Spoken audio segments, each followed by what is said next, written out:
Hey y'all, welcome to the Human Realness podcast, spotlighting badass conversation wranglers with the refinement to impact thought.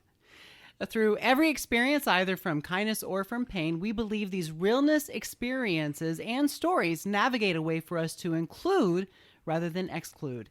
And we do that with kindness, empathy, advocacy, and love. My guest here today definitely celebrates their badassness by helping us navigate beyond guilt and shame to find and discover our authentic self. Joe Barrett. I have been waiting for this.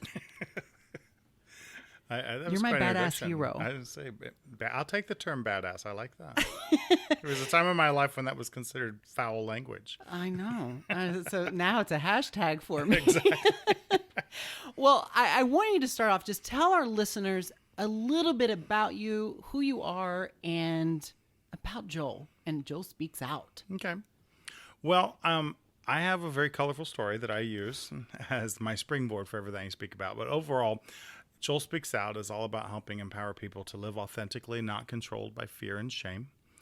And my story, which includes coming from a very conservative Baptist background, going into ministry, married, 3 kids, ultimately going through 3 years of ex-gay or conversion therapy before coming out. Mm-hmm. And I use all the elements of that, talking about the contradictions that are built into, especially so many faith worlds, mm-hmm. Religious environments.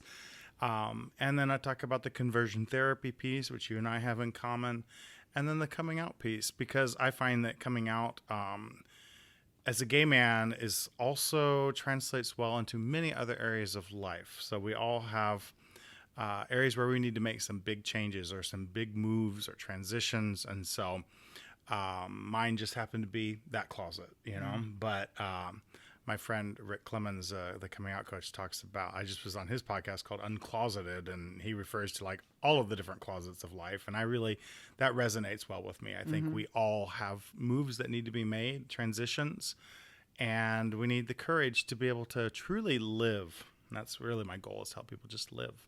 Yeah. Well, your work and what you're doing and how you navigate, I like how you structure it into the layers. Like there's so many ways that us as gay men have had to strategize, especially someone with similar stories such as yourself, because I know so many gay men who were married in the church. That was what was expected. That is what was the framework. And so many of them married for 20 to 25 years, children, and then being able to overcome that. It isn't something that happens overnight. And so, like you're saying, it takes a certain type of strategy while at the same time surviving. Yeah. And so would you be able to dive in and kind of help us a little bit? Because that resonates so well with so many people about how you dug in and made that decision at that point. There was a day in my ministry years that I think of where I stood in the bedroom of my house, which was right across the street from the church that I had started. I planted a church, as we called it, from scratch in the South Bend, Indiana area. And I lived in that house with my wife and 3 kids. I had poured my heart, soul, and life into ministry. Ministry was all I knew. It was all I had been trained to do. It was my whole world. And I had started that church about 2.5 years earlier. And this, in addition to just beginning to have the freedom to process some of my own sexuality, identities, things like that, I also was coming to that point of going, is this what I want to do the rest of my life? Is this as good as it gets, kind of thing? Mm-hmm. And I stood there and I looked across the street at the window. I remember it was a really cold, rainy day. And I was in the bedroom by myself. And I remember I said out loud, I was like, I don't think I want to do this the rest of my life. And that was the first time I had admitted that to myself. Yeah. And I knew all the implications of that. Because if I'm not going to do this, well, what on earth am I going to do? Yeah. This is all I know how to do, you know? But I had enough gumption in me to go, this is not what I want to do the rest of my life. And I fast forwarded and I thought, I'm going to be like 70 someday, because I thought that church was my life's work. Mm-hmm. And I started thinking, when I'm 70 and I look back, what am I going to think? What am I going to feel? Yeah. And I realized I feel like I have spent my whole life investing in the lives of other people so that they can live their best life while I'm sacrificing my own in the process. Yeah. And I thought of all the things that I might want to do or try, but wouldn't be able to because of being in ministry, because of this calling. Mm-hmm. And that we can talk about later, but that I was never actually called to do, but was really roped into doing. Mm-hmm. And so it was on that day that I just was like, I don't know what this means, but I am acknowledging that I don't want to do this. And I think that's a real starting place for people, no matter where they're at, is to just stop and go, if this is as good as it gets, is this really what you want to do? But we aren't trained, especially coming from our church backgrounds, to think about what's best for us. Mm-hmm. I tend to think, oh, well, but the people, my children, my wife, the people, kind of thing. Yeah. But having that courage just to admit to yourself, it's okay to admit what you do with it is still up in the air. I still may have decided to stay in there. But in that moment, it was like, no, this is not what I want to do. So what is that going to mean for me? I want to start out with that question because I think that relates so well to so many of those men. Now, your story, to dive a little deeper into it, because you had the first capacity or first thing to say, like, this isn't me. I know I have a decision to make. Now I have to navigate through the decision. Yeah. So can we go back to the point of like,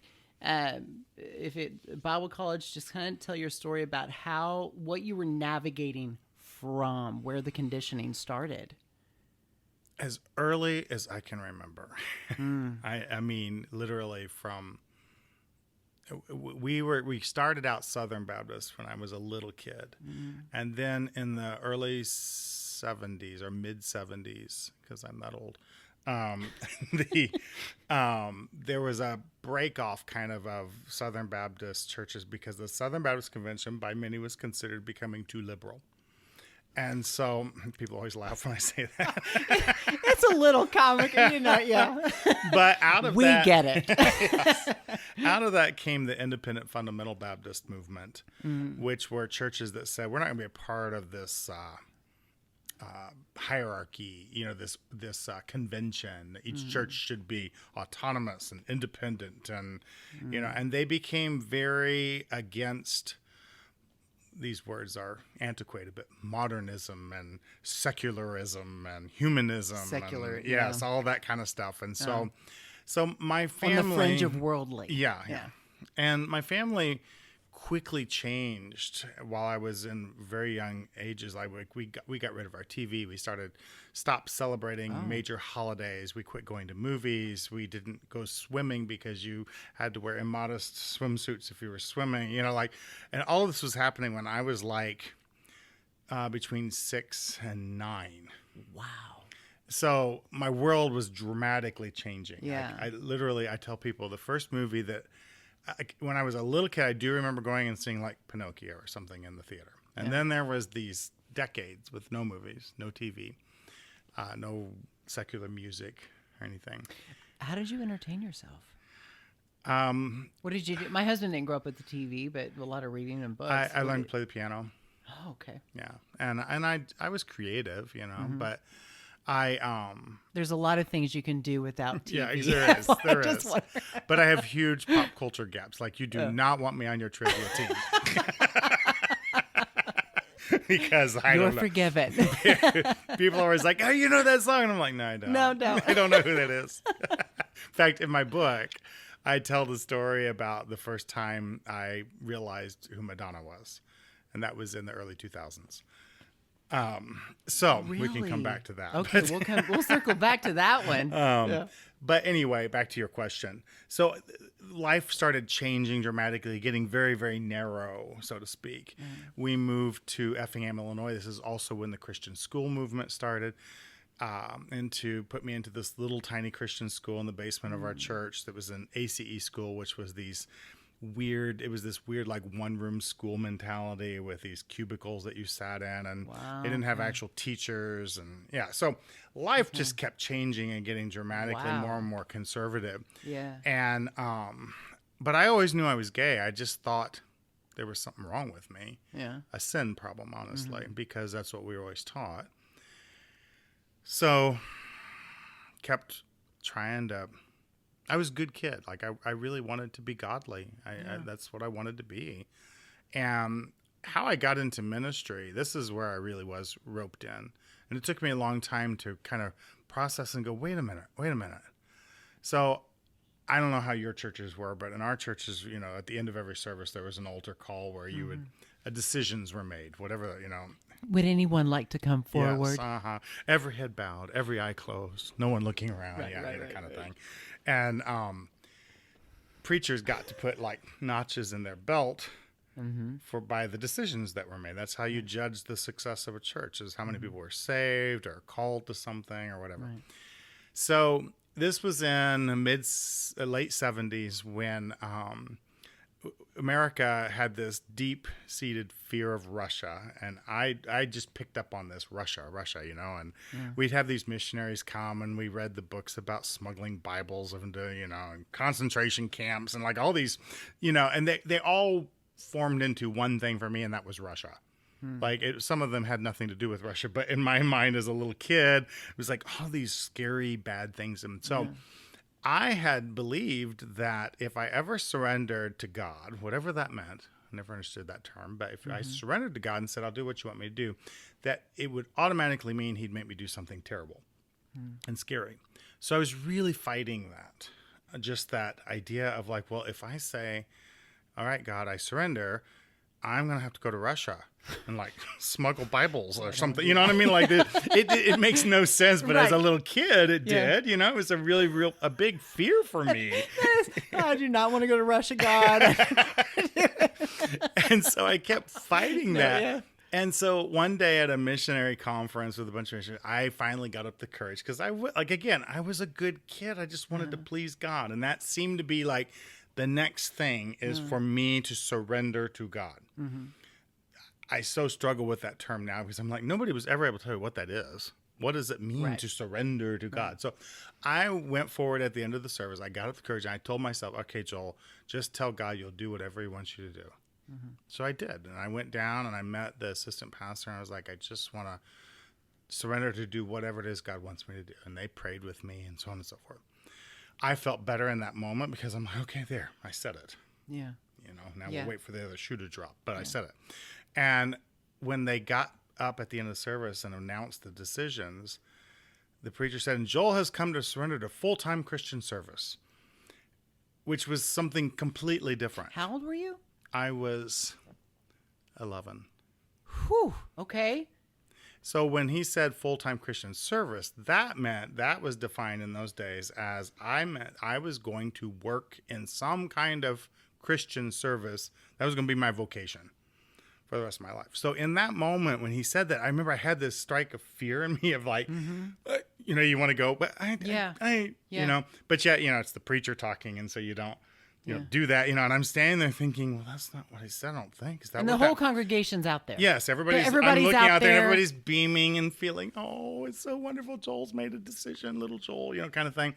And I'm feeling all of that pressure, feeling the conflict in my head. And I just think, well, I don't know. Is that what I did? Yeah. And you just go along with it. What did I just commit to? Yeah. And what I was committing to was the rest of my life. Like, I realize now, I'm like, that was so abusive and manipulative to think that an 11-year-old can make a decision for the rest of their life. So from that decision, it determined where I would go to college, determined where I would ever work, what kind of girl I might marry, you know, what kind of interests I would take up, because everything now was channeled towards this full-time Christian service, whatever that meant. I never felt like called to preach or any of these kinds of things. It was just this general. So I struggled with that, and that defined everything for so many years. And it started this path of me thinking, well, maybe by doing that, that will take care of this other problem. Yeah, maybe it'll go away. So it started that, like, always believing, it's the lie I told myself for so many decades, was that the next right thing I do will correct this wrong thing. That's huge.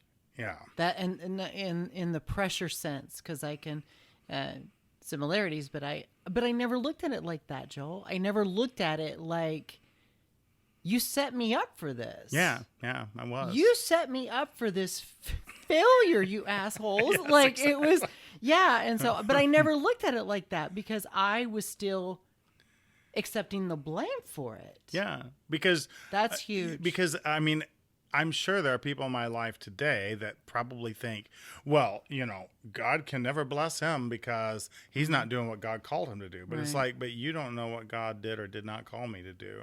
You all decided that for me. I was not included in that. Nobody asked me, Yeah. And when you think about,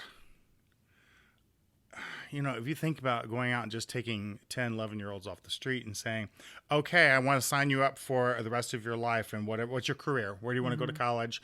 Let's decide that right now. It's going to be set for good. Like everybody would think, no, you can't do that with little kids, right? Yeah. But in the church setting, you could.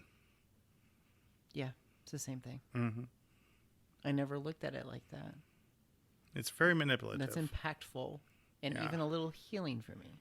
Good. I think it's a little healing for a lot of people to hear that because it does release that guilt. Yeah, I'm And not that responsible for that. Like that, No. that is not on me. Mm-hmm. And I don't have to own that. Mm-mm. And I was just a good kid trying to say I want to do the most right thing I can do, Yeah. which is admirable, and if that had been handled that way, as like, bless your heart, thank you for acknowledging that. I know that was hard for you. Continue to seek God's will. If you want to use all this, that would have been fine. But this idea of like, boom. And I look back now and I go, and I'm sure at the next fellowship meeting that the pastor went to, they were able to say, oh, and we had one young man come and surrender to full-time Christians. Everybody was like, yay, hallelujah, amen, kind of thing, Yep. Good job, and Pastor. I'm like, so I gave you, my little decision gave you a notch in your belt, but it changed the entire direction of my life. So you're in that moment. Everything is projected for you before you even make your own plan. Before before puberty. Yeah. And so what's then the next? Like, give us kind of like. Well, it just started that thing of like, okay, I've done that, so now that means, again, like where I'm going to go to school, what I'm going to study. So my music became, since I didn't even know what to do with this like full-time Christian service. What does that mean? So I'm like, wow, I really like music. Still wondering if you have to go to Russia. Well, I think I was still a little scared of that, but I think I decided, I have this music. I do have talents, so maybe, it also goes back to this kind of mentality too, which is kind of sick and sad. But like, oh, that's why God gave me these talents so that I can use them for Him and His glory. And so then it became, so I need to learn how to use music just for the church, never just for my own enjoyment, Right. or for anything worldly, So that it just started that trajectory of constantly looking at everything through a lens of how is this going to help me minister to other people later, and serve the Lord. And like I started taking some voice and piano lessons from a local teacher, and like I think she felt sorry for me. Looking back, it was in my young teen years, and when I was getting close to graduating from high school, she was pushing me for this like Methodist school down in Greenville, I think, or someplace like that, Illinois, someplace like that. And I toyed with it for a moment, but then I'm like, but I can't go there. That's not even a Baptist college. And, Right. But I think she was like, maybe you could get out, kind of thing. Yeah. I don't think people realize like how much you are expected to live in this box. Yeah. Like there's anything outside that box, which you and I understand and being through it, know how we can quickly identify, well, that's a cult. Yeah. And we did so, but I don't think people realize that box that you're just expected to live inside. Yeah. It's, and honestly, it took me a long time to use the word cult, because it was, I'm like, well, and I think this goes back to just the way we were raised, or at least I was raised, and kind of brainwashed into thinking this is like, well, it's not that bad. And you think of well, they did do the, and you Yeah. kind of like whitewash it and and it really wasn't until some friends and I, some colleagues of mine and some of my other related work, we started doing this. We called it cult lunch. And we would, at lunchtime, we would watch a short cult documentary. And just for the fun of it, just like, oh, let's see how these crazy cults live. Yeah. But What are they doing? What started happening is I was going, that's a lot like what I grew up in. As I started watching, it was like, what I learned is that all cults are about sex, money, and power in some form. That's all they're about. And then they're always about getting you to not think outside of anything other than whatever it is they want you to think, and cutting you off from forces that might, or belief systems, people, it's always about that shutting off. And I started realizing what I was a part of had all the tenets of this. We didn't have a compound, but we were not encouraged to get out into the world. That's why you didn't go to movies, and we didn't watch TV, and you eliminate. We're very separatist. You eliminate all of those external forces. So the more I started watching these cult things, I was like, that feels an awful lot like what I grew up in. Yeah. We didn't have some long-haired guru, but we had preachers that didn't want you to even make a car purchase before consulting them. Stuff like that. Yeah. Oh, yours was really strict in that capacity. Oh, Yeah. wow. It was all, the preachers had so much power. Yeah. In they were big fish in very little ponds. Yeah. Let's go to Bible college. Oh, let's. Want to go to Bible college? I do. And we might need a shot for this one. What's funny is how similar the description you just gave of a cult and your religions, how similar that sounds to radical politics. Yeah. Sex, You're money, right. power, believe this, practice that. And I think there's a reason why the leadership of these, whether it's politics, church, whatever, that opportunity to lead appeals to people with some real personality disorders. You're and right. Control, narcissistic personalities. It's a breeding ground for people that just want to be able to exercise lots of power control, get appreciated for it, so on and so forth. I feel like ministry and politics attract two of the same kinds of people. Either the people that are in it for that because they want the power, the money, the sex that comes with it, all of that. That podium's addictive. Yes. That being up there on that stage, yeah. Are there people, they're like the Mother Teresa's of the world, who just truly want to help and will kill themselves to help others, which is also not healthy. It's like an extreme contrast. And so, you do see people in those kinds of places of power that, and I really watch myself with all of this, even where I'm at now. I constantly examine my motives and make sure that I'm not falling into that ministry mindset. So, you're right. The denominators are all there about how they equate to one another. Yeah. It's the same personality. It's the same thing. Wow. And that's why, politicians are always getting caught in some sex scandal. Preachers are always getting caught in some sex scandal or some kind of money scandal, or, it happens over and over and over again. Yeah.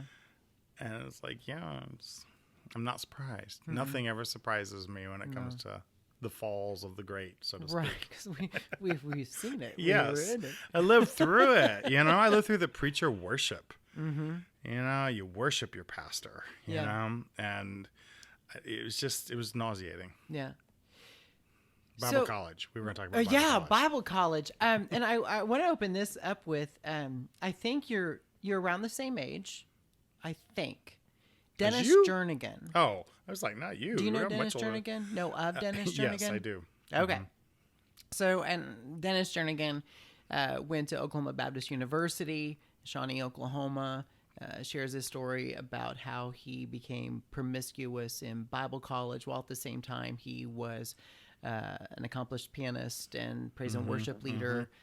God had gifted him with the talents of music, and he was squandering them essentially because he was having sex with men in the dorm rooms or whatever, because There's a lot of sex that happens in the men's dorm rooms. Just FYI at Bible college. And I'm just going to say it right now. Like, there's a lot. So all you resident advisors at Bible college, if you don't want your men to be having sex, then you better be doing dorm checks probably around 11:37 p.m.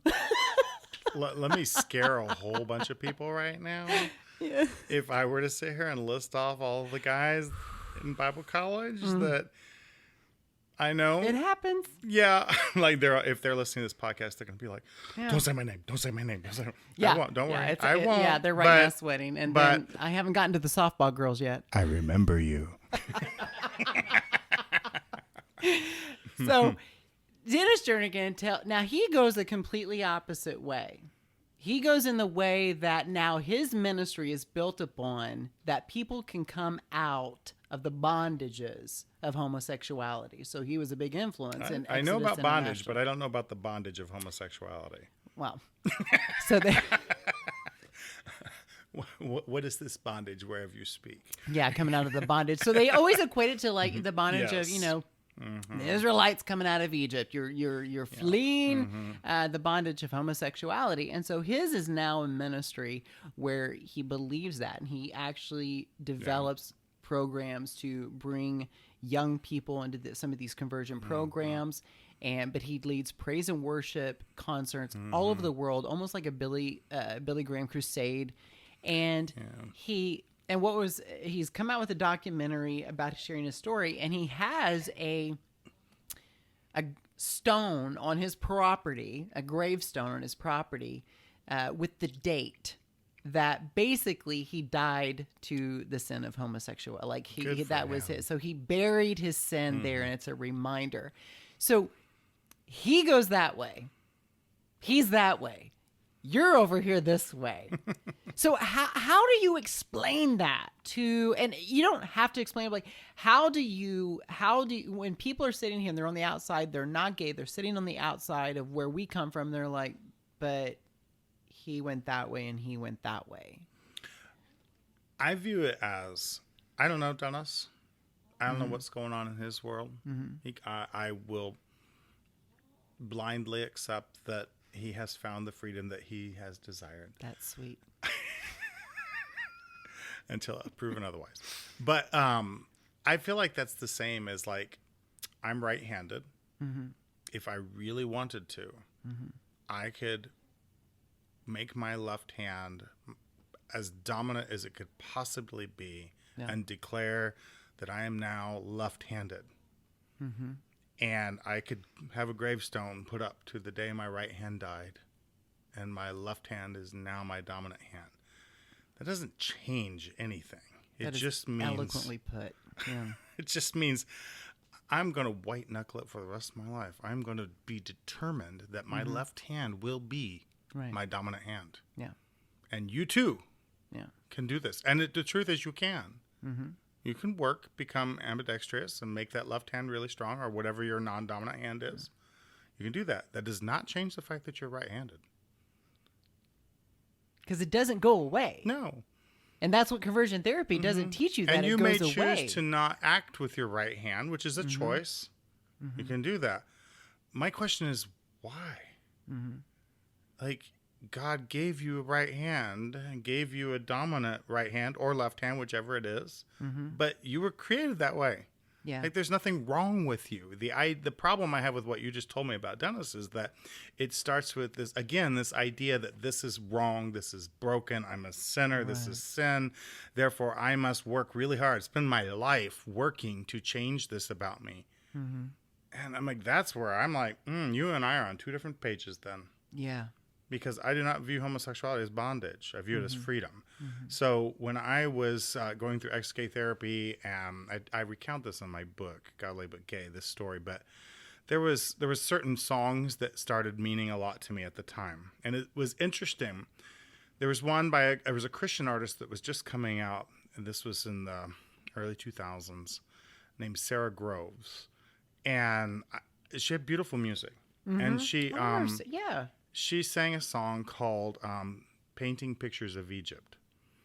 And it was all about, the chorus was kind of like, I'm painting pictures of Egypt, and it was about remembering all the good things about it, but forgetting all the bad things about it. And then it was about not going back to Egypt. So there was a period of time in ex-gay therapy where I was telling myself, don't go back to Egypt. And Egypt for me at that time was being gay, you know, but it was funny.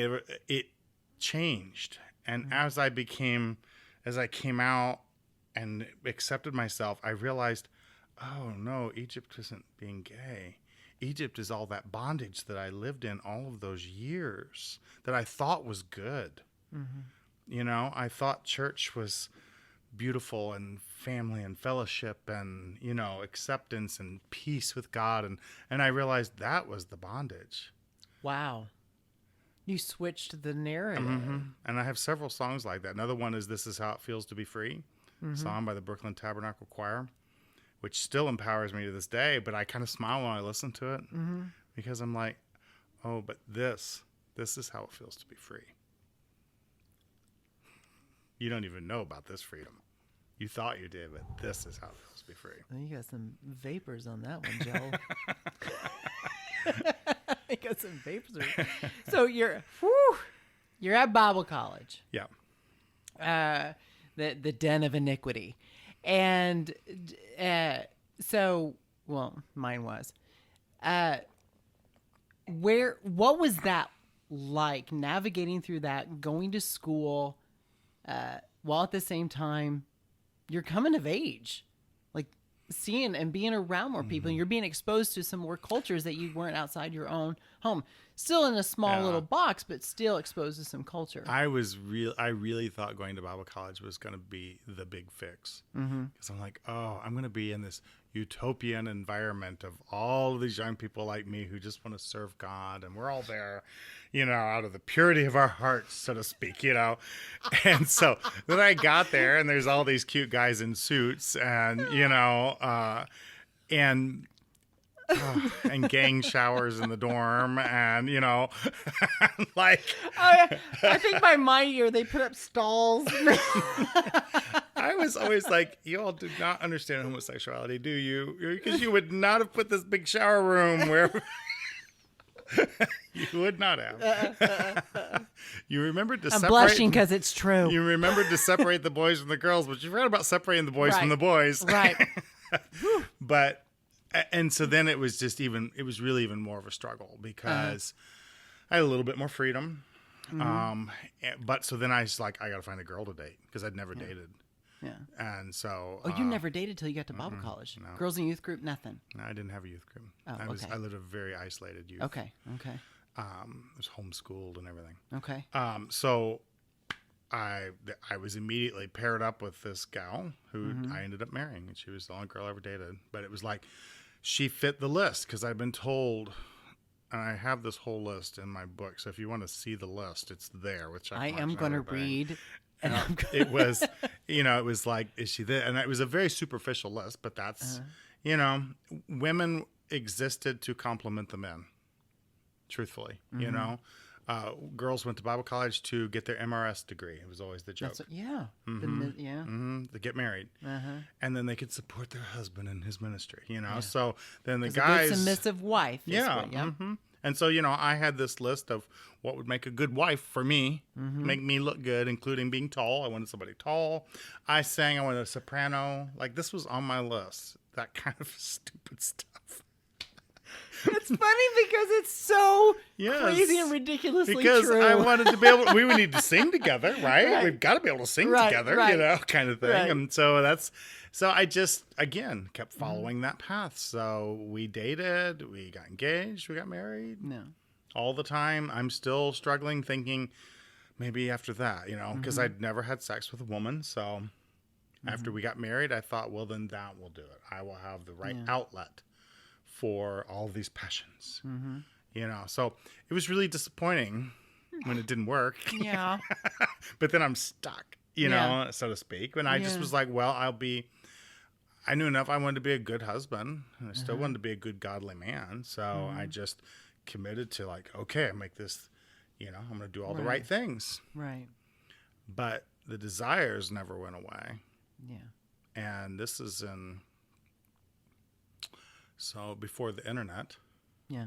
So in the 90s. And so eventually I became a cruiser. For people that don't know what that is I found quick anonymous sexual encounters in public places like parks, restrooms, malls, things like that. And that was my fix. And that was a very, very common way. It was just prior to Grindr. Yeah. It was like that. People think, they're like, oh, how could you do that? I was like, well, we didn't have any other way. Yeah. And I wouldn't go until we just didn't have the app as a middleman. We just went directly. And I didn't want to be seen in a gay bar or an adult bookstore or something like that. So you just found these little ways to get your fix, so to speak. Yeah.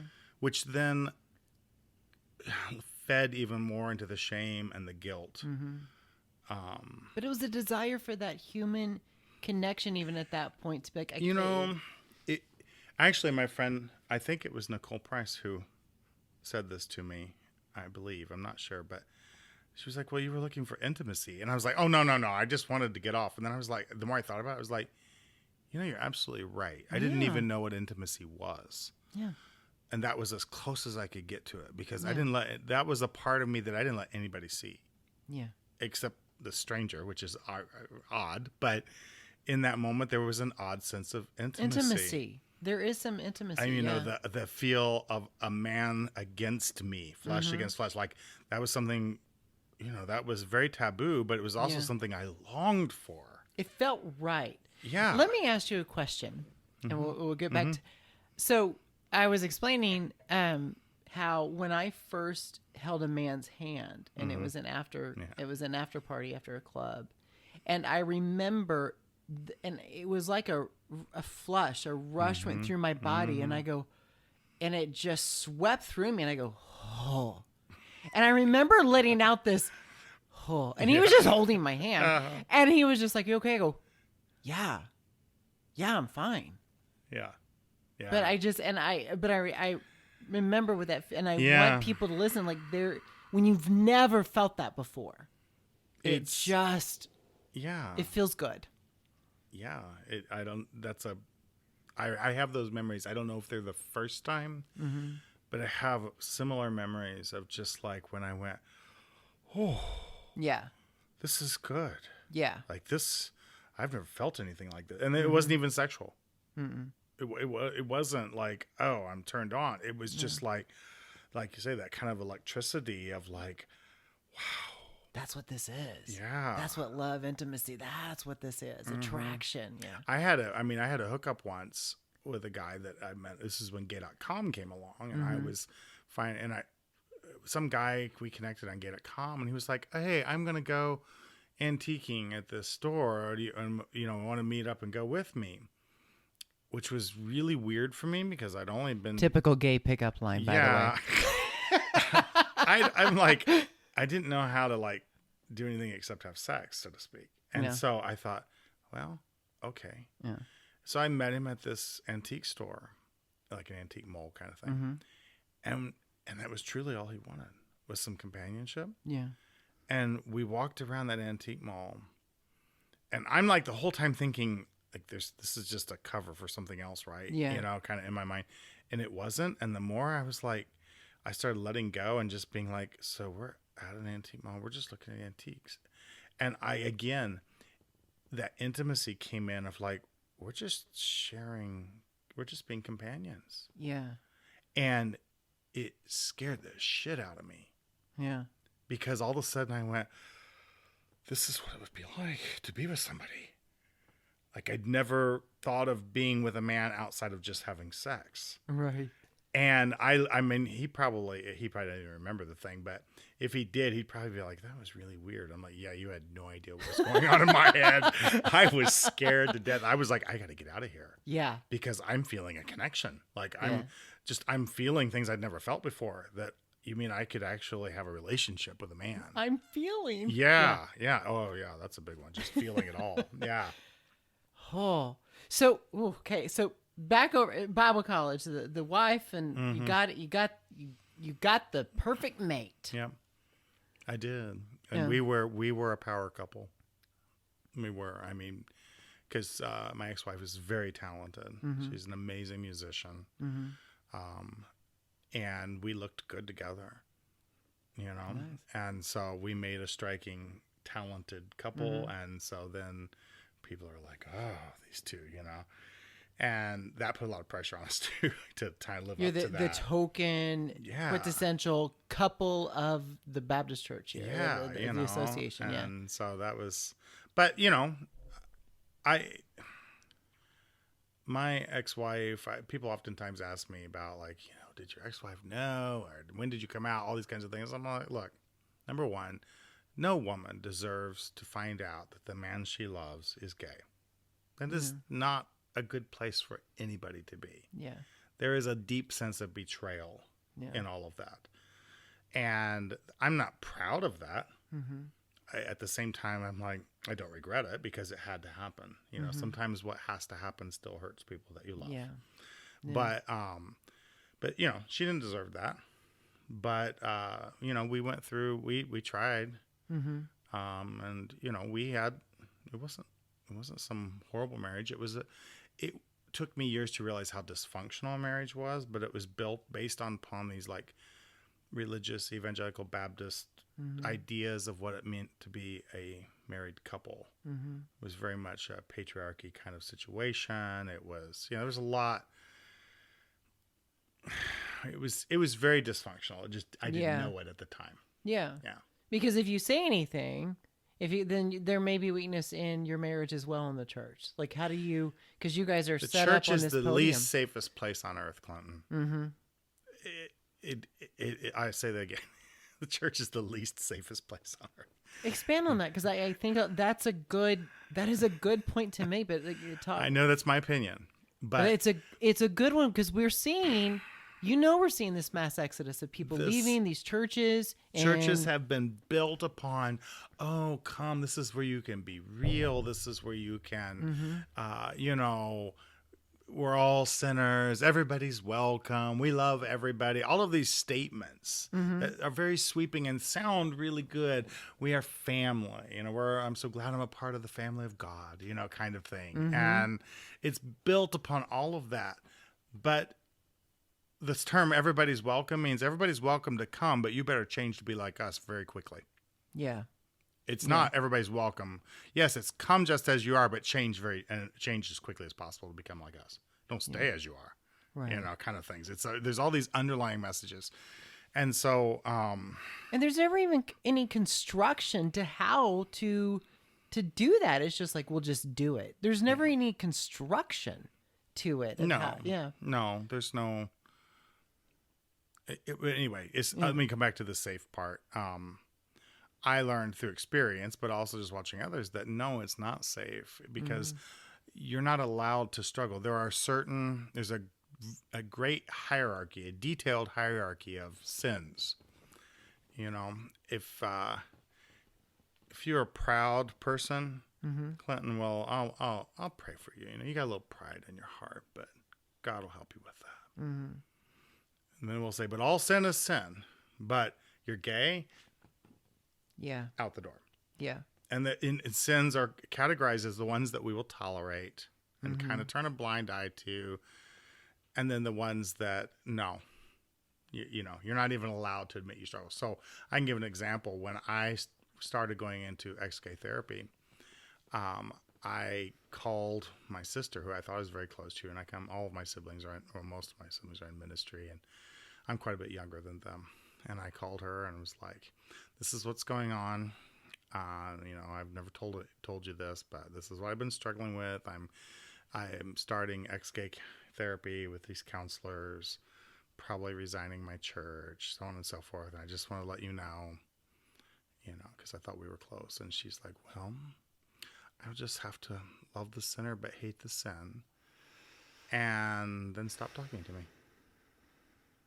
And I'm like, that to me is like an alcoholic saying, I'm going to my first AA meeting, and someone going, well, bye.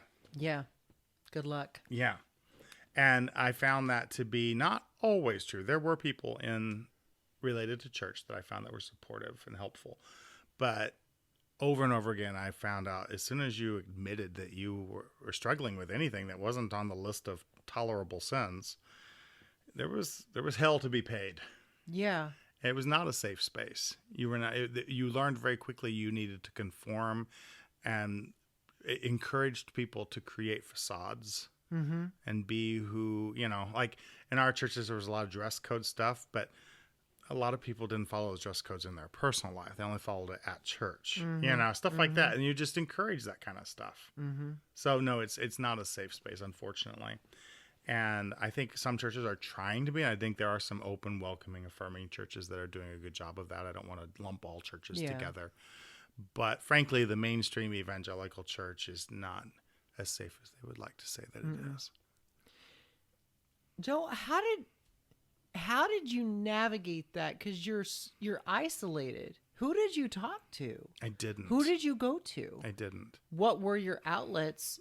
I mean, the cruising wasn't the outlet for the sense of having that intimacy, but where was the outlet for you? I did not have any. I did not even know who Joel was. I knew how to be a good husband. I'd be a good father. I knew how to be a good pastor.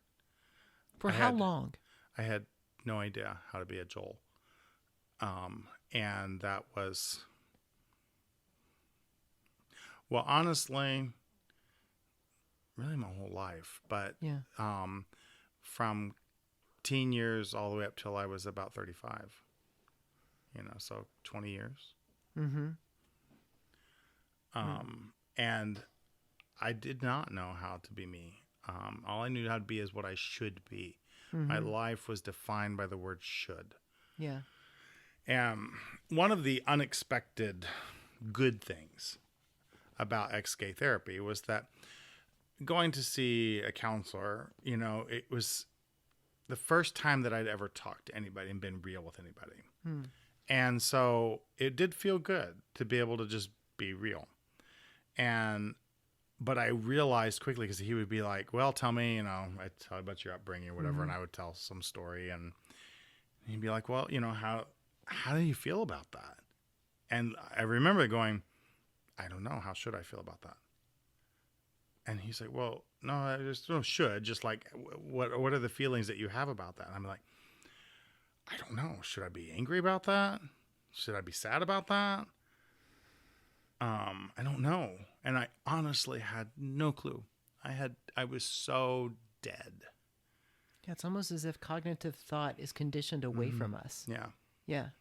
Yeah, I had no idea what I felt at all about anything, because everything was, I knew what I was supposed to be, what I was supposed to feel, how I was supposed to act, what I was supposed to say, And so I had no clue what I wanted. I lived, then combined with that, living to hide who I was so that people would not suspect either. Yeah. So I think I erred on the side of like, I wasn't like, looking back, I'm like, come on, y'all. Y'all didn't know I was gay? Really? But I tried, like my office, this is back in, I tried, like, I decorated my office in this very, like, heavy masculine type of office with heavy furniture and burgundy and forest green and navy blue and brass accents and, trying to make it look very, lots of leather bound books, that kind of thing. But that was an attempt to, that's your survival. That was our erase survival. any suspicion. It wasn't so much that I loved it. It was like that will throw them off, and I made sure that I hated my voice. And so I would always make sure that I spoke. You do? You did? I did, yeah. I tried to. I think you have a lovely speaking voice. I don't mind. I like my voice now. But back in the day, I was just like, I would listen to like cassette tapes of me preaching. And I was like, I sound so gay, And I was like, did anyone ever say anything? No, And so then I was like, I don't want to ever hear those. I wouldn't listen to them. And I would spend, it's weird. I had these moments in life throughout my life that I remember. Well, for example, my mother, when I was 5, my mother knew. Whether she ever would admit it or not, I don't. But she knew, because I can remember as young as like 4 and 5, she was concerned that I was playing with too many girls. She didn't want me playing with G.I. Joes because they were dolls for boys. There was this ongoing narrative all the time, which then later on, I was told about how to, sit like a man. Men cross their legs like this. Men hold their books like that. Men look at their nails like this. And it was just this lump. And so I was like doing all of that, working really hard to remember, like, how am I supposed to do that? Oh, how am I supposed to do this, not that? And, and it took me a long time to unpack all of that to go, that's okay. I don't care what I think now. And I think people probably, if someone from my past were to hear this today, they'd be like, they used to call me Brother Barrett. They would be like, oh, Brother Barrett sounds so gay. Like, this is how I always was. Right. I just worked to hide it. Right. It's not because I'm more gay. It's just, this is what I was hiding. Do you remember the moment where maybe you stepped out, maybe what you were wearing or how you walked, talked? Where was that moment you're like, Joel has arrived? Because I say it because I remember going out to a club in LA to the Rage.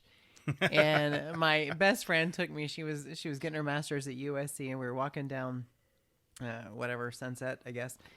And I walked in just like as me, and it felt good. I was like, oh, that's what this is like. Yeah, I have an odd moment that was before I came out. Okay. But actually, when we left Peoria and we moved to South Bend, my ex-wife and I, and we were starting this church. During that time is when I really was starting to confront who I was. Because for one, I was like, okay, Joel, now you are in your own space. Like, you can get help. There's no pastor over you, so on and so. So that started me thinking, what could I do? Plus, despite telling myself that I had this clean slate in a new community where I wasn't going to F it up. Right. Didn't take me long to start effing it up. How long have you been in the ministry up to that point? About 10 years. Okay. Okay. So then I was like, great. I was like, because I had lived in fear for the 9 years that I was on staff in Peoria. Every Sunday, I would walk out, direct the choir and the opening number, turn around and direct the congregation and open. It was a big church, up to 500 people there on a given Sunday. The big bus ministry, busing people in and so on and so forth. And while I was directing that first song, I would scan the entire audience to make sure that there wasn't anybody there that knew my secret. Every Sunday, I was so scared that I was going to see somebody sitting in those pews that knew my secret. Did it ever? It never happened. Never happened. But that was every Sunday. That is a lot of fear and pressure. So they're like, Brother Barrett's up there sweating at that piano. It must be hot up on that stage. It is. It is. It is a lot of anxiety. I get anxious listening to that. Yeah. Well, one time the newspaper decided to do a story on the church because we would bus all these kids from the projects and stuff. Very white saviorism and colonialism is basically what it was. But and I did I was the assistant pastor, and I did all of the baptizing at the end of the service. So when the decisions were made, and so that Sunday the newspaper was going to be there, and they were doing this whole story on this, and I was like, if they take pictures of me baptizing these kids, I'm going to be in the paper. And I had injured my back, but it wasn't that bad. But that Sunday I told the pastor, I was like, my back, I can't do it this Sunday.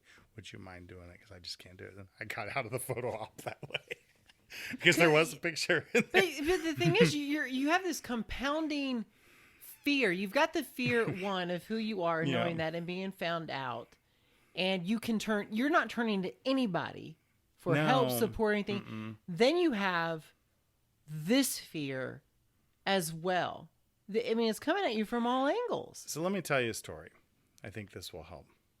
Now, I had nobody to talk to, nobody. And I knew that I resonate with because I knew if I even said, hey, pastor, this is what I'm struggling with, my career would be over. Yeah. So I couldn't even just say, I need help. Yeah. Which to me was like, that's just so wrong that someone can't even admit they need help. I need help. Yeah. Because at that time, I would have welcomed help, whatever that was. Yeah. You know, I was desperate. I would have had anything. But I used to go out into the woods behind the church. It was in a wooded area, and just cry and beg God to change me, kill me, something. Yeah. And I would just sit out there and cry. And then I would start worrying that somebody would hear me in the woods crying. You know, like I remember feeling like I can't even go in the woods and cry without feeling like somebody's going to find me, you know? And those were hard times. And there's a moment that I have a whole chapter about this called My Epiphany. I was sitting in this church late at night one night preparing for the Sunday service. And I was in my office, and I don't know about your experiences with this, but churches on Sunday morning are just full of life and joy and all this. At night, on Saturday night, they are spooky as hell. And so I'm sitting in this big church. Churches are scary at night. Yes, in my office. And I never really liked being there late at night. It's all dark. It was a big church with long hallways, and you'd hear noises and so on and so forth. It just always felt spooky. But I was sitting there in my office working, and I just started having another one of these conversations with God, just feeling like I don't know. I don't have any hope. I don't know what to do. Yeah. Everything's going to come crashing down real soon. I just was convinced. I was like, any day now, all it's going to take is one thing, and everything's going to come crashing down. Everybody's going to know my secret. I'm going to be unemployed. I don't know what I'll do. Will I lose my family? You know, and I'm just sitting there thinking about all of this, and I'm crying and just like, God, you know, do something, you know? And as I was sitting there, all of a sudden, somebody walked into the room. And I glanced up because I was like, oh, great, somebody's seeing me sitting here. And there was nobody there. But I felt someone walk into the room. Like, in the most real way I can possibly say. It was suddenly there. I was not alone in that room. And I just felt a sense of warmth. And inside, I just heard, you're going to be okay. And then it was gone. And I just sat there, and I was like, I got chills. I was like, what was that? And I just was like, in that moment, it was the first time that I felt hope from anywhere in my entire life had I ever felt hope. Wow. I didn't know what it meant. Nothing more was said or came to me. But I was like, I believe that. And it was years before I was okay. Yeah. But, people today are like, oh, what was it? I was like, I don't care. It doesn't matter. I don't need to identify what that was, who, what, how, if. None of that matters. What matters is in that moment, I needed hope so bad. And that experience gave me that seed of hope. And boy, I packed up my stuff and I left. but it was the only time I've ever had something that really felt almost supernatural in that moment. And it was years, but I often look back at that and I'm just like, somehow I'm going to be okay. And I just clung to that. And it was much, much, much later. Yeah. Before I found that hope, but that was my first time of just feeling something. And then otherwise it was when I started XK therapy, where I started talking to people. Yeah. And then here's where, when I went through 3 years of XK therapy, one of the things they said is, oh, well, Joel, you know this. I suppose this is probably still true today. XK therapy or conversion therapy, reparative therapy, whatever you want to call it. What's the new one now? Reorientative or reintegrative, one of the two. Yeah. They just rename it. Every time it gets a bad rap, they rename it. And for the audio, I'm fucking rolling my eyes. Yeah. So it's, but one of the, of course, it's always, well, did you have an overbearing mother? Did you have an emotionally or absentee father? Were you sexually abused? These are the reasons why you're gay. And but one of the things they told me was the first ex-gay counselor I saw. He said, "Joel, you have always you've never had a healthy relationship with other men that wasn't based on sex. You've sexualized all men." And there was a degree of truth in that, because I didn't know how to have a relationship with men. You know, it wasn't all true, but there was a degree of truth in that.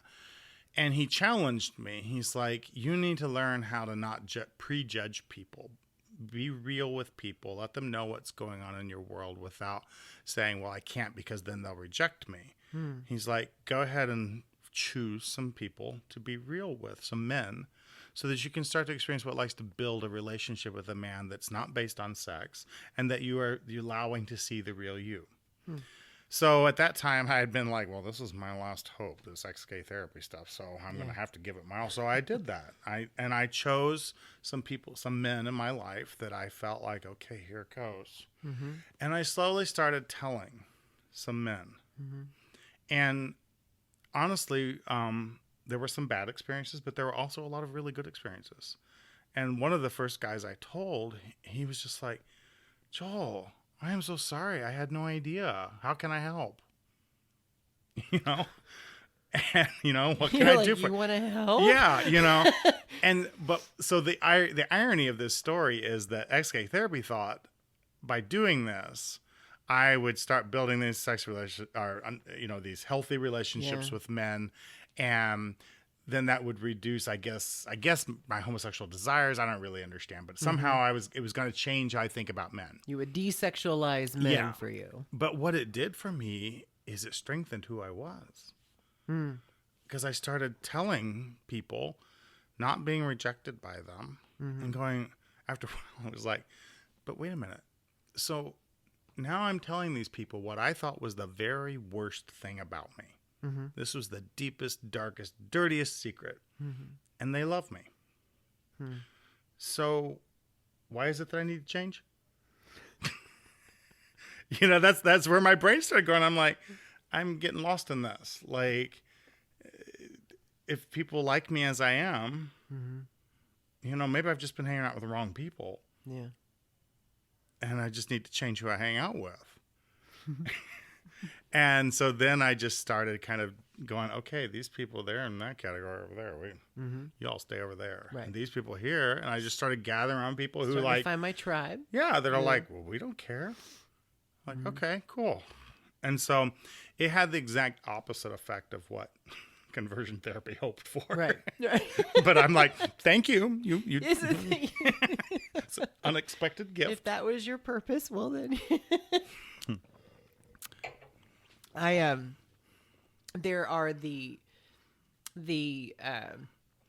conversion therapy part. Yeah. That I thought about in our interview. I was like, this is going to be a little difficult for me. Yeah. It still is. I think you definitely have to have a daily pain management from it, because you wake up. I wake up every morning. I don't know how this is, but I wake up and I'm like, is this still real? I still wake up every morning with is this real? Am I right?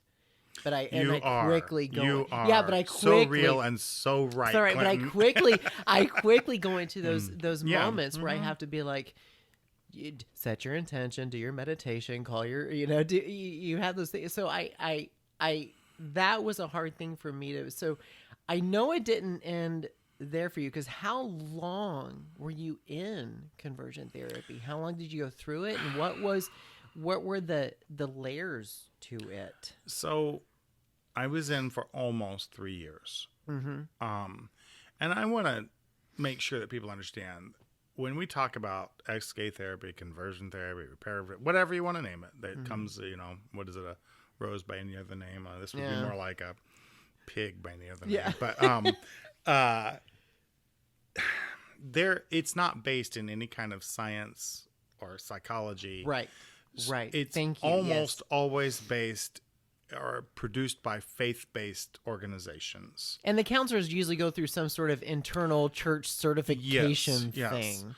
So I say all that to say that everybody's experience can be completely different, because there's not any right way to do it. There's no manual on this, except written by people who just decide to write a manual on it. You know, all of the authors out there. I mean, I remember reading, you probably read this too, though, was it Desires in Conflict by Joe Dallas?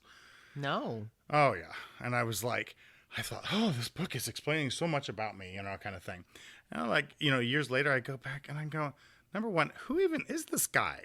That, like, he wrote this so authoritatively. Yeah. But it's not based in any science. You know, it's not based in anything other than, you know, I mean, I could write that book. In fact, I feel like we ought to just go back and rewrite it for, like, making straights gay, you know. So, That's a thought. you know, here's the same, why not? If it works that way, it should work this Stay way. tuned. I've often felt like that would be a good way to combat some of this conversion therapy stuff is to say, well, you know, if that works, you have a point. Let's work on converting the straights to gay. Let's reverse it. Yeah, because it should work. Right? Same principles. Yep.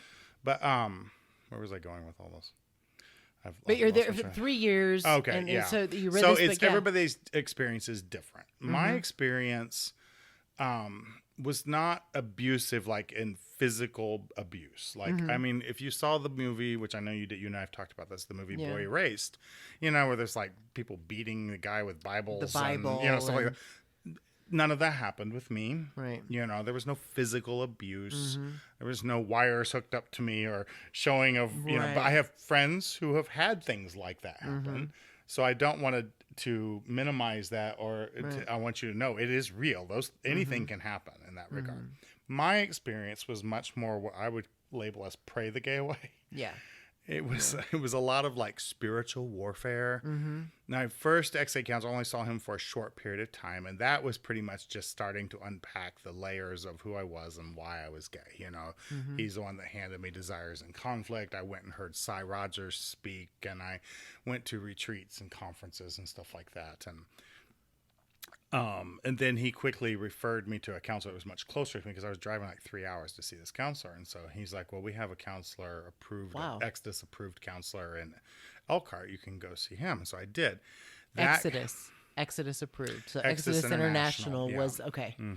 That's where I'd gotten started. Okay. And so the first counselor told me that he was the head of the state of Indiana for Exodus International.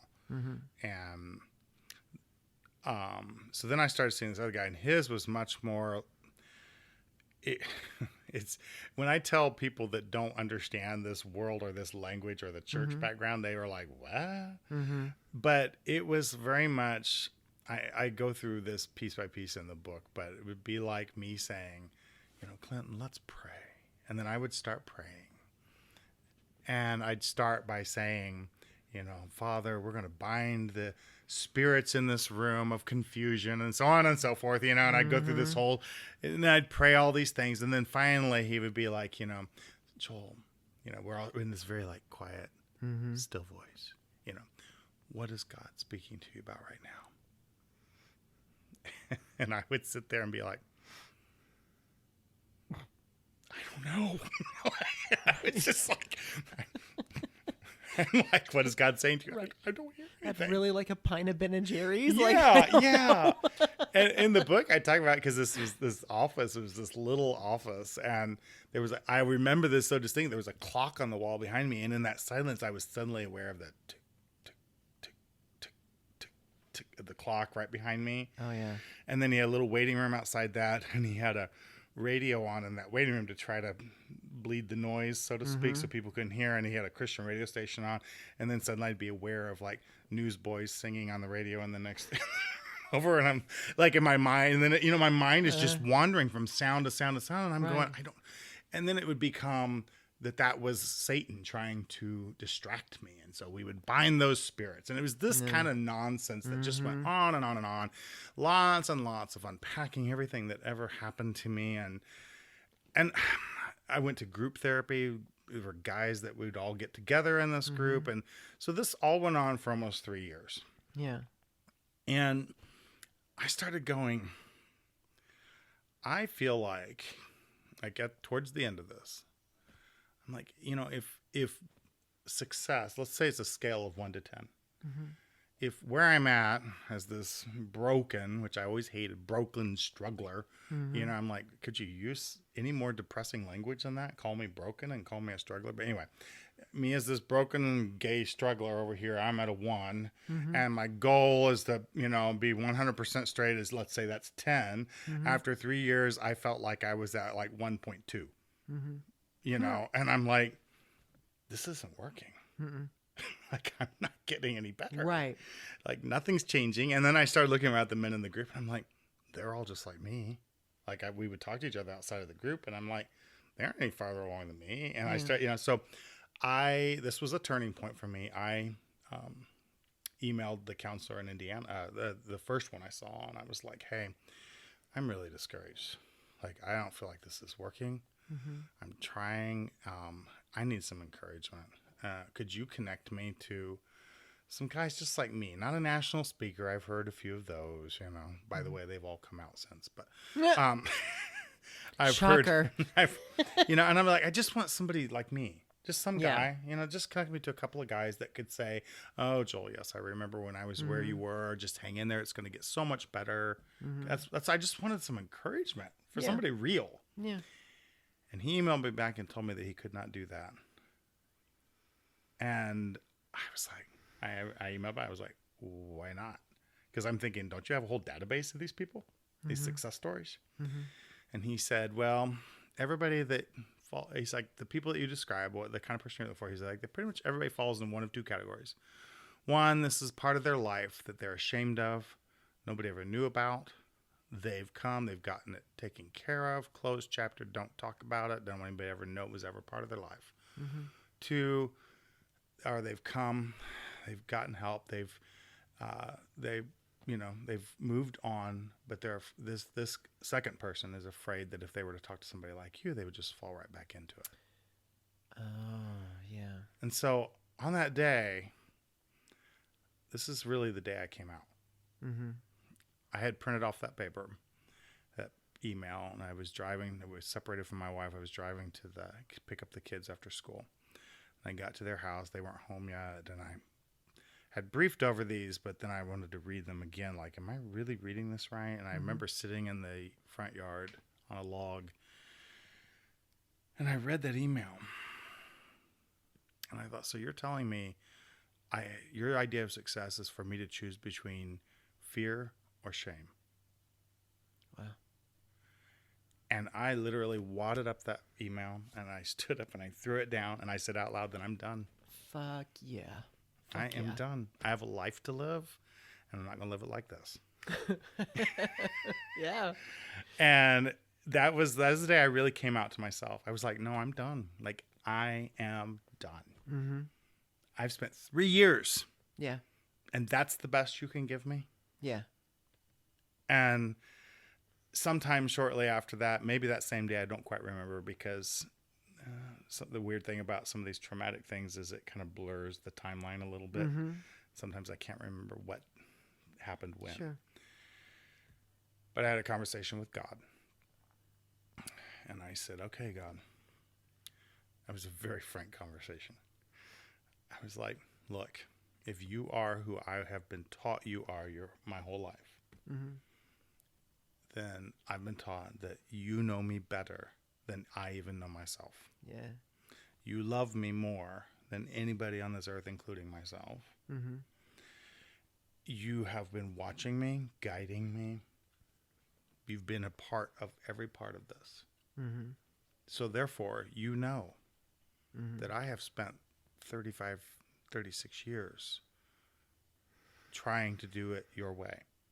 Or at least how people have told me is your way. Yeah. You know this. You know my heart. You know that I have tried. I'm fooling you. Yeah. You know this. And so I am just telling you today, God, that from here on out, I'm living as a gay man. And I don't even know what that means. But I'm not going back. And if you have a problem with it, you let me know. I will be listening. You do whatever you need to do. Take whatever you need to take to get my attention. And that was hard for me to say. It's very Because remember, hard. I was afraid of Russia. It was really scary. I really thought. that was the complete surrender. That was the surrender. And I was like, and I will be listening. I promise you, I will be listening. Mm-hmm. And What a commitment and a pack in that moment. Yeah. I always say God said everything when he said nothing at all. Yeah. And that's really when I came out to me and then to God. And so, yeah, I'm like, well, that's the God you told me I was supposed to be following. And I've always felt like if God is that big and powerful, then he has the ability to let me know. He don't need you. Mm-hmm. That moment that that you know, and I both know that so many gay men in that situation who are battling in need because they are battling between life and death. Do they take it into their own hands? And I think, and I know that you think of those individuals in those moments, like, what is the thing that was said to me that I felt in that moment so that I can make sure that the next person that feels this, can I say something to know in those moments, like, that they can feel like, this is not your fault. This is not you. And I think that resonates so well with me, and for them to be able to say, don't take life into your own hands. Mm-hmm. And I think those moments, because of all the guilt and shame, they're those moments where it feels, that email that you received, you wadded it up. But we know that statistically, people will take that another way, and they will take it in their own life because of that guilt and shame that just sits so heavy. And there's so much purpose in your value in your story and sharing that. And I only share that because I know how that it feels in those moments. Yeah, I know you do. Yeah. Let's get to the good part. Okay. Well, that's all good. So you're wadding it up and be like, so then what happens like next? Where does the whole Joel pivot? And then they all lived happily ever after. Yeah. No, I mean, I went through some, I will say this too. I went through some really dark times during the darkest days of my life, or during my ex-gay therapy times, because I was processing so much. I was never suicidal, but I wanted to die. I wanted somebody else to do it. Yeah. And so after like coming out to myself, then it was kind of like when I remember saying I'm going to live as a gay man. I don't even know what that means because I didn't. I'm like, what on earth does this mean? Yeah. So I just started moving forward. And I was thinking about this on the way over here, Clinton, as I always talk about living authentically. And sometimes I think that can become just a buzzword. There's no like, living authentically is, in my mind, is with each move, each step, each decision, trying to make decisions that are most true to who you are, and not letting the shame or the fear control you. Shame should never control us. Fear is a good thing. It informs us, but it shouldn't control us. And so really from there on out, it was just little baby steps of going, okay, well, what I found that was interesting when I talked earlier about, I'm going to come a full circle here about like all the cruising and stuff. Once I came out and I gave myself permission to be me as a gay man, even whatever that meant. I like that. Gave myself permission. Yeah. Cause I went through a bit of that. I'm free. I can do whatever I want, and kind of thing. So I had a little fun. Little fun. But what I really found happening is all of that drive that I had, that was like the cruising drive and all this stuff, it all began to melt away and balance out, because it was no longer the forbidden. It was no longer, I suddenly realized I can make choices now for me. And so this is free will. Yeah, exactly. And I just started making baby steps, making choices. Coming back to the whole color thing, it was funny you asked about orange. I found something really interesting happened when I started really coming out and embracing. Well, hold on, because I wanted to, because earlier I was asking. Yeah, you didn't ask I was asking you earlier because I was just like, because you grew up in Baptist, Free Will Baptist, and I was like, did your church have the pews have the upholstery that orangey, rusty? You're like, I knew of some, that was not ours. So go ahead, yeah. But after I came out, like I craved the color orange. because it was so different from anything else that I had. Like I went through this period of time where like I bought orange clothes, I bought orange stuff. Like I just wanted orange. I don't know why, but I think because it was just so contrary to anything I had ever embraced, you know? I'd always had this very conservative thing, you know? And then of course I started like buying different clothes and just allowing myself to express myself. Yeah. And The it was orange slow. phase of Joel. Yeah, I got rid of that, trust me. But I did go through an orange phase, yes. You got to share some pictures. I don't know what it was about orange, but it just, I don't know. I like craved it. I really did. I wanted orange in my life. So you're having your fun. You're finding your groove in the gay community, and then I want to tell a little bit more about that. But I want to get to you meeting your fabulous husband. Well, I started dating, I guess. Once I was like, I'm out, and I started going to the gay club in South Bend. Truman's was the name of it at the time. And, you know. Was that the only gay club? And it was the only gay nightclub. There were some gay bars. But, you know, like a lot of cities, and it had a number of them. And then they kind of dwindled. Some of them went. And I guess there's a few more that have come back since then. But, excuse me. And, but I started going to Truman's, and, you know, I dated a couple of guys for a brief period of time. And, but I was a single dad. I ended up having all of the care of my children. It didn't start out that way, but it slowly eased into that. So I was raising 3 kids. I was trying to eke out a living.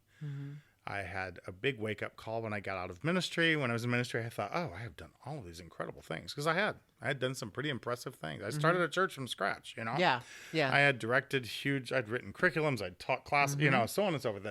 In my mind, I was well qualified. Absolutely. And boy, was that a wake-up call. When I got out trying to look for actual jobs, people were just like, oh, what do we do with you? Right. And That's sad that is stigmatized, because when somebody works in talent acquisition, I would see people who would go to a Bible college or something, and I would see other recruiters like, they're not. I was like, no, you don't understand. Working in the church takes strategy. Yes, You're it navigating does. difficult conversations all the time. Oh, Bring them in man. for an interview. Yeah. Oh, church people are the And worst. it's sad that is stigmatized. Yeah. But so as I was coming out, kind of getting out, I realized I don't think, like, I didn't have time to juggle it all. I was just trying to eke out a living and raise my kids. And so I got a job in a coffee shop, managing a coffee shop, which is the first place I worked where I was out, which was really nice. And that was cool. It was a very warm, accepting place.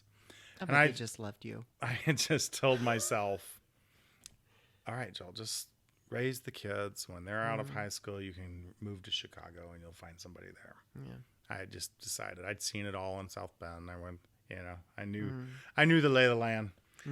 And then one day, shortly after, I'd been there for a while, but who is now my husband walked in as a customer, and that's how we met. Wow. And so he ordered, and I saw him walk in, and I was like, who is this? I've never seen this man before. You know, I thought I'd seen everybody Look at in this there. cutie patootie. Yeah, I was like, so, you know, I laid it on a little thick there, you know, and let him know that I was interested. And but he was at the tail end of a relationship at that time, and so I like that, the tail end of it. yeah, Okay. end of a dying relationship, you know. And but he kept coming in, and so eventually, all I ever knew was his name was David, and that he drank a hot chocolate with no whipped cream. He didn't drink coffee. And so he would come in. And so then I was quitting there and moving on to the next little job, which it felt like I was taking these like baby steps from job to job to job, trying to work my way up to something. So I went from the coffee shop to Red Lobster, to serving at Red Lobster, Nice, because I could make more money at serving tables at Red Lobster than at the coffee shop. So I went there. But it was like my last 2 weeks of work there. And I told my coworker, Jenny, and we're still friends. And I said, Jenny, you know that guy, David, that comes in and orders hot chocolate? I'm like, if he comes in, give him my number and tell him to call me. Because I was like, I don't know anything about him. I don't know how to contact him. I'm afraid I'll never see him again. And I'd like to meet him. Yeah. And so he did come in while I was not there, and she did everything except give him my number. She told him when I would be working and so on and so forth. So he came in one of my last days of work, and it was like really busy. And coffee shop management is like really busy. So I'm like, oh, I'm so glad you're here.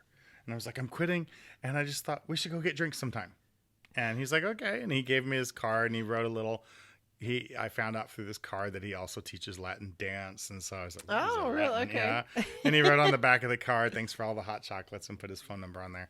And I still have that card somewhere. And So yeah, and then we went out shortly thereafter for sushi, and we've been together 15 years now. That's amazing. Yeah. That is amazing. With y'all being together now, what has been, and you all, and being around y'all a couple of times that I haven't met y'all, you're a wonderful, loving couple, but what is the relationship with him and y'all together, and then also with your family now? Well, my kids think of him as a kind of a second dad. That's wonderful. They call him David. They don't call him Dad. But he played a very important role in their lives. And it was we kind of decided together that they didn't need a second dad. And so he would just be there as a support. And How did you merge that? Well, we didn't immediately. So we didn't move in together because he owned a house in South Bend. I had an apartment in Elkhart, and my kids were in school there, and I didn't want to move my kids' school districts. So, and he couldn't sell his house. Like, it was kind of like, we do not have the option of living together. So the first 5 years of our relationship, we just spent as much time together at each other's homes as possible. But he would come and go to the kids' games with me, and very conservative public school system there that we were, I have a funny story about one day at a track meet for my son at the time. My son's non-binary now, so my youngest, let me say that, my youngest was in a track meet, and I came from work, and David came from work, and we hadn't seen each other all day, and we both got there, and we were both wearing khaki pants and a pink polo.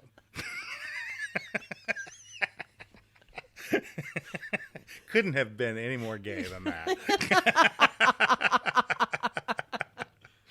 But he was good. He my kids love and appreciate him, and they're all young adults now. So, it was hard. It was hard raising 3 kids. Trust me, it was really hard. Being a single dad was a huge challenge. I've often thought of my friends who were married, have kids, divorced, and now they're with their partners. I often think like, here, my husband and I navigate through the things that we've done. We've done it without kids, and I can't imagine so many times. And I even take this with even just parents. I'm like taking the things that we go through and then putting 3 others, before your own needs about that. Like that, navigating through that is just incredibly difficult. It's different than having a puppy. Yeah. Yeah. And I mean, children are wonderful, and I love my kids, and I'm so glad that, that I had the honor of being their dad, but that's not to say it wasn't a lot of work and really challenging. So tell a little bit about your work you're doing now. I want you to talk about your book, Godly But Gay, and when it's coming out. I want to talk to you like kind of what got you to this point, this journey in your life to be able to do this, and share with that a little bit. When I came out, one of the things I didn't say that I told myself after I had those conversations with myself and with God is I then followed up with, I will never shut up about this. I literally was like, I'm going to talk. Because I lived a life of isolation where I had nobody to talk to, and I didn't want anybody to ever have to go through that. And I'm like, not everybody has the privilege of being transparent because of all kinds of reasons. And I don't hold anybody else to that standard of like, well, you should. I don't define what authentic means. Authentic doesn't necessarily mean you have to put everything out there. Right. And so I'm like, but I will. And I will be an open book, and I will share the good, the bad, the ugly. and if it will help others. So that's what I do today is I really use that basic story to encourage people to live authentically. But in that process, as I would tell my story here and there, people would be like, wow, you should write a book. Yeah. And the more people would say that, the more I'm like, maybe I should. And in fact, in the acknowledgments of my book, the last acknowledgement is to all the people who said, wow, you should write a book. I did.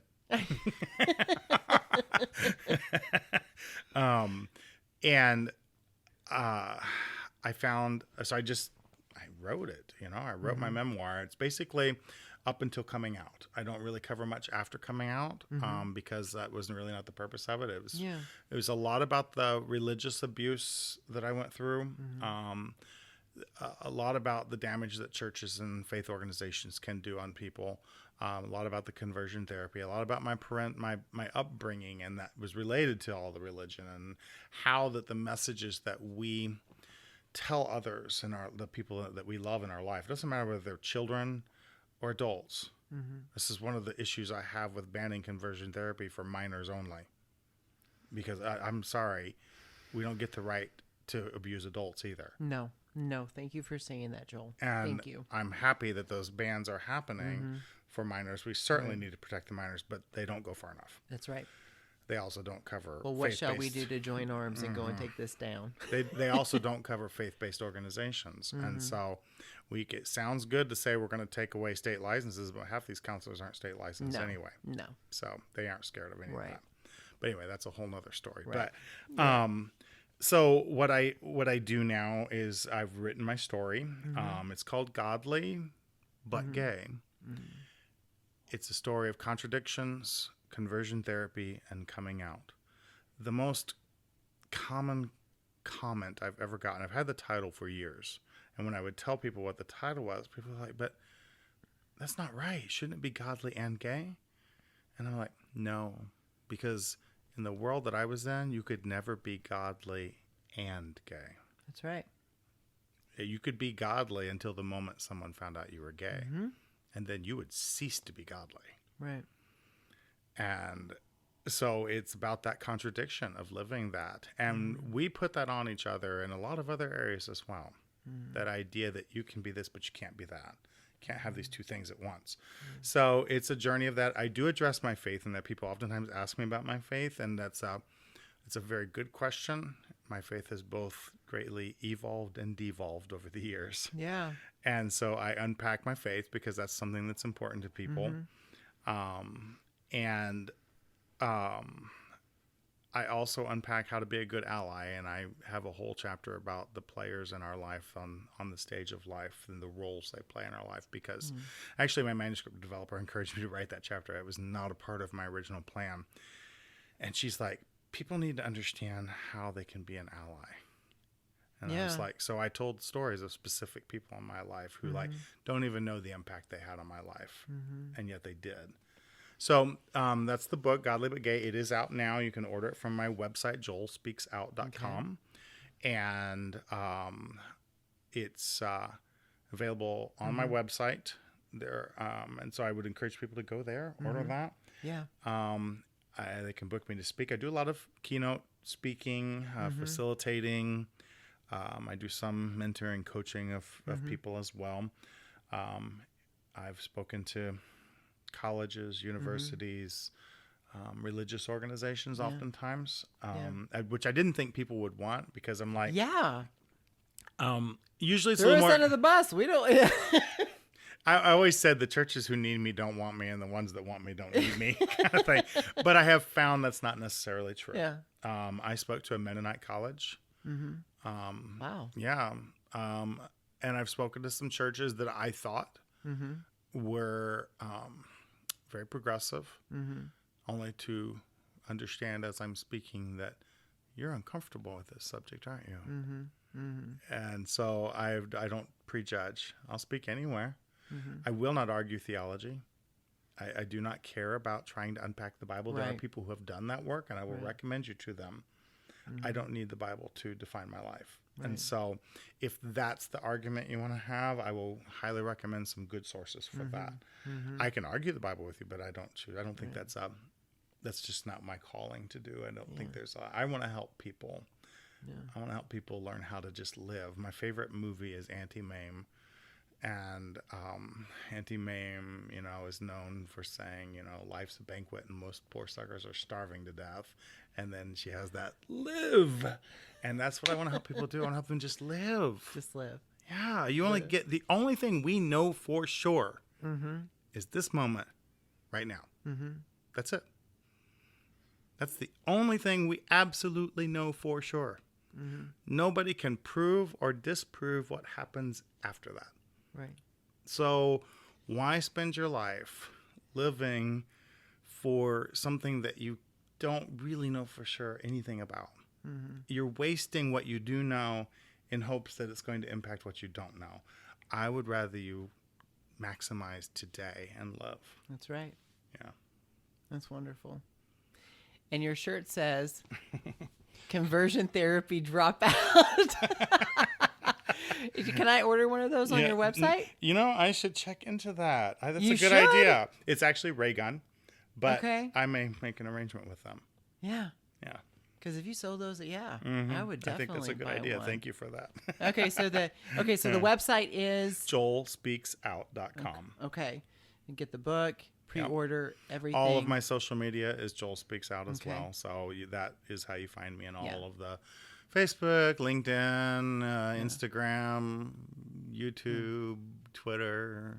Yeah, y'all get Joe booked because I'll tell you what, if there's anything, and I tell people about, navigating difficult conversations, there's no better place that happens than in the church. Yeah. And being able to take those strategies outside, it carries over. And I've spoken to some large corporations, surprisingly, people may not think of it, but I know how to tailor my message to whatever the particular environment is.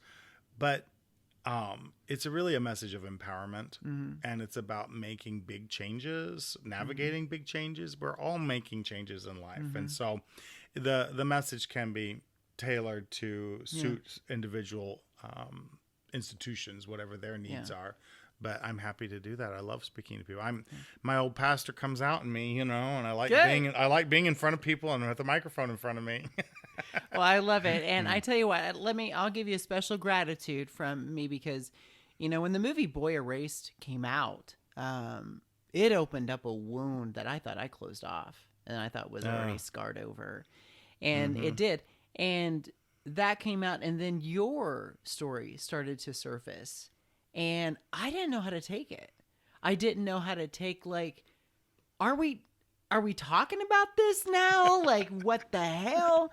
But I have to tell you, your story, your message is going to save lives, because it has certainly helped me navigate how I can share my trauma in a way that can help somebody else. And you started that trail for me. Oh. So I really do beautiful. appreciate that. That's And it means a lot that you had the courage to do that, because it gives me the ability to do it for somebody else. And I appreciate that about you. Well, and thank you. That's a lot of strength, and that you're a fucking badass, man. Like That means a lot to me, Glenn. It does. So if we're going to live in the moment. Yeah. Are you ready? Yeah, I'm ready. Okay. What was it? one of your favorite hymns? Hymnals. Hymnals or It's just in a the hymn? hymnal. Yeah. But it was a hymn in the hymnal. Honestly, if I remember that, Jesus is all the world to me. That's my How was favorite that hymn. one? Jesus is all the world to me, my life, my dun da da. I don't remember that Huh? one. It was written by George Beverly Shea. They used to sing with the Billy Graham Oh, Crusade. yes. Yeah. Okay, we got to come up with one that we both know. I don't think it'll take. Okay, I don't all think right. it'll take. But Oh no! This is the part. Okay, I'm like singing. I can handle it. okay, so you know the little deacon wives of the church. So which one? Well, I was the towhead blonde when I was a boy, so I think the blonde is more. That's my- okay. I my look too much color. like my mother in this one. I did that. I dressed up as Julia Child for Halloween one year, and I got this wig, and I put it on, and my daughter helped me do makeup and all that stuff. I turned and looked in the mirror, and I was like, I am my mother. Okay, I don't. Which is I know. I'm gonna ask Nico, but he's not gonna know. That's not right, is it? I think that's. Really? Yes. I think this is the front, the woven Like part. this? No, you're making Nico. I have a watch big out for head, Nico. so this might That's not. okay. Okay, Is that so, right? So yes, so Yours is right. You do look like a church lady. Whoever wouldn't wear that. I don't think there is. It's just You it's just you look it's- like a church lady.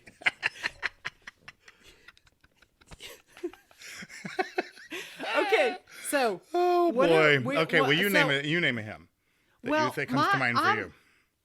we always had a sister Peg, Pauline. It was always short for Sister Peg. What is yours? She always sat in the second pew. Are you talking about that sang or No, that's who you are. I'm Sister Peg. Oh, Who are okay. you? Well, I always think of Sylvia, so I'm gonna be Sylvia Sister Sylvia Yeah. and Sister Peg. because Okay. there was this woman Sylvia used to sing and she couldn't sing, but she still sang. So, do you remember? There's always one. Just as I am. Oh yeah. Okay. How about we? Well, let's see if we can get all the way through it, but I think so. Yes. Let me tell I'll you. hold your hand, no, this Sister is Sylvia. This is talk about trauma. I had to. I sing, know. I had to sing the invitation song every single service, and the pastor believed that you sang. He wanted it a little bit upbeat. And it was like Pavlov's dog. It was like he wanted people to have an automatic response. So when this song comes on, they're going to come down. So I had to choose between 3 songs. They were, and we could never vary it. One was Just As I Am. One was I Surrender All. And the other was Softly and Tenderly. And so every single service I sing it. So yeah. Well, since you're the musician, I'm gonna let you lead this. Oh boy. I'm just like, God, I can't believe I'm singing this song.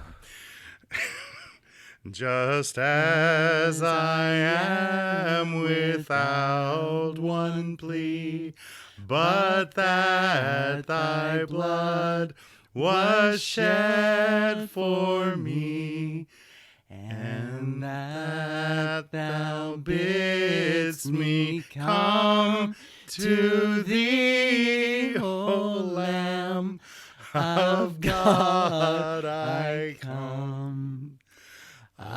I come. Won't you come? Won't you come? Joel Barrett, I can't thank you enough. My Thank husband you. always says that when I'm old, I'm in the nursing home, I'm going to be sitting in the corner singing hymns. I'll come visit and I'll be right there with you. Thank you, thank you, thank you so much. I greatly appreciate you, your purpose, your life, your passion, and I can't wait to see all the things you're about to do. Thank you, Sister Thanks Sylvia. for having me, Sister Pauline. Peg, what was it?